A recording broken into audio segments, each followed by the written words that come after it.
Рамазан айы бойы толық сұрайтын ай. Аллаға сансыз мақтаулар болсын, бір ай дұғаңды қабыл етемін деп есігін ашып тастайды. Сұра. Қазіріңді сұра, ертеңді сұра, болашақты сұра, ұрпақты сұра, үмбетті сұра, кешірім сұра, тәубаңды сұра. Не керек бәрін сұра. Рамазан айында не болады бауырлар? Дұғалар қабыл болады, сөзсіз қабыл болады. Yani Рамазан айын тек қана аузымызды бекітіп алып, кешке шейін жүре беру. Рамазан мағынасы мәні ол емес. Yani Рамазанды бізді кешке шейін қарнымызды тамақ жегізбей, су ішкізбей қинау емес.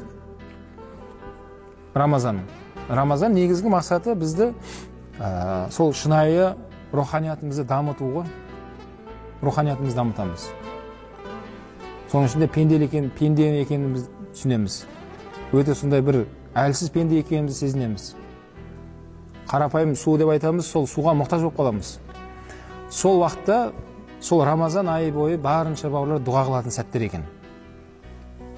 Ауыз бекіткеннен бастап, ауыз ашқанға шейін, ауыз ашып атқан сәттерде, ауыз ашқаннан кейін де Рамазан айы бойы толық барынша дұға қылу керек екен.